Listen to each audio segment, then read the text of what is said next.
the spectacular 40th anniversary of the liberation of Quneitra with more determination to liberate the Golan and defeat terrorism. Syria says the report circulated by the enemies that what is happening in Iraq is a revolution is nothing but part of a misleading campaign to partition Iraq. Iraqi troops carry out an air landing on Tikrit University, killing scores of terrorists.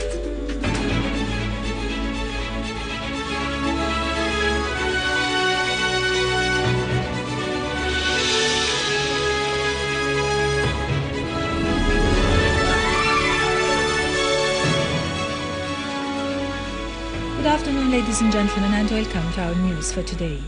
On the 40th anniversary of the liberation of Quneitra, the people of occupied Golan proudly commemorate the occasion with an overwhelming sense of honor and dignity, looking forward at the same time to the full liberation of occupied Golan.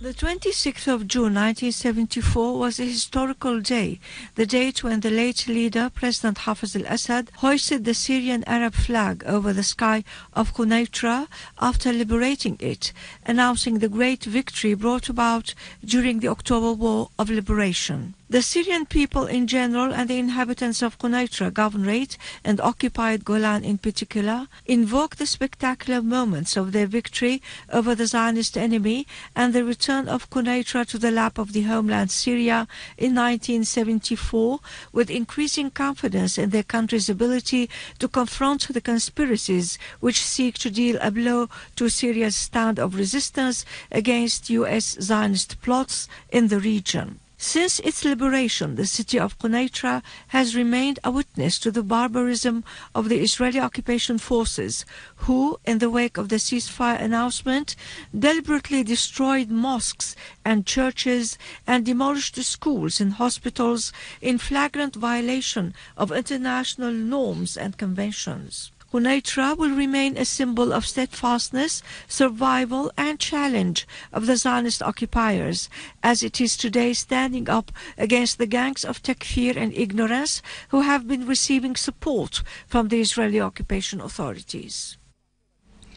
The Minister of Religious Endowments has said that news media reports circulated by the enemies to give the impression that what is happening in a specific area in Iraq is a revolution of the inhabitants of that area is nothing but a part of misleading campaign to distort the reality the whole area is living and cover up direct objectives which seek to partition Iraq and fragment its unity. Iraqi troops have reportedly carried out an air landing operation on Tikrit University, killing scores of terrorists and confiscating their weapons.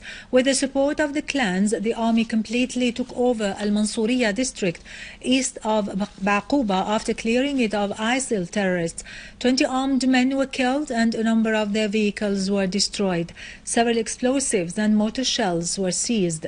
A leader of ISIL and 4 other terrorists were also killed west of Al-Anbar. On the other hand, the Iraqi security forces have found the bodies of 28 civilians in Al-Mosul.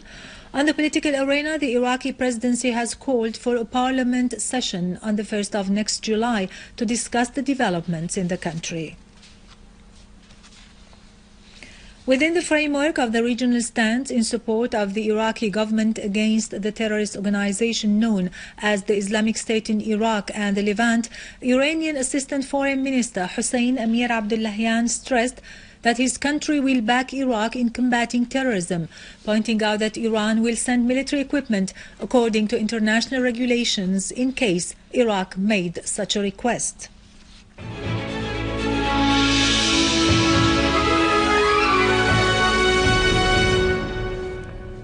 Welcome back.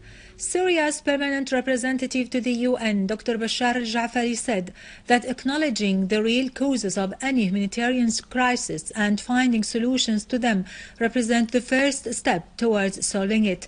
In a statement during the meetings of the Economic and Social Council session devoted to discuss the humanitarian affairs, al-Jaafari stressed that some UN member states do not seem willing to find a solution to the crisis in Syria and that they reject to acknowledge the reasons behind its spread. He clarified that some of these states are directly involved in fueling terrorism, pointing out that the economic measures imposed on Syria represent a major reason for the emergence of the humanitarian crisis in the country and caused it to be more aggravated in several areas.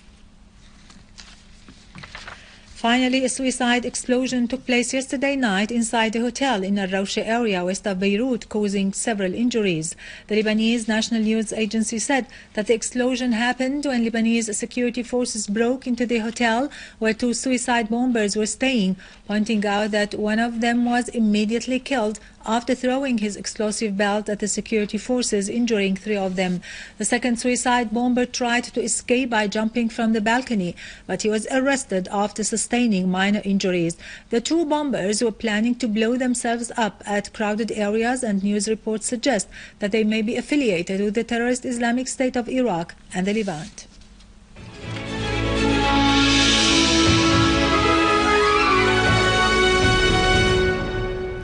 Back to our local news, a large number of artists participated in the National Song Festival, which kicked off yesterday at Al-Assad House for Culture and Arts in Damascus. Many musicians, singers and artists took part in the festivity. The opening ceremony started with a minute of silence in honor of Syria's martyr souls, followed by the national anthem played by the Syrian National Symphony Orchestra. The audience accompanied the participating artistic groups in chanting the anthem. A panorama of Syria's ancient and modern history was presented. Prime Minister Dr. Wael al-Halaqi said that the Syrian national song has always embodied the values we have held up throughout history, particularly at this stage Syria is passing through, during which the Syrian people have proved their love for their land, their adherence to their own habits and traditions, and their cohesion with the Syrian Arab army and homeland.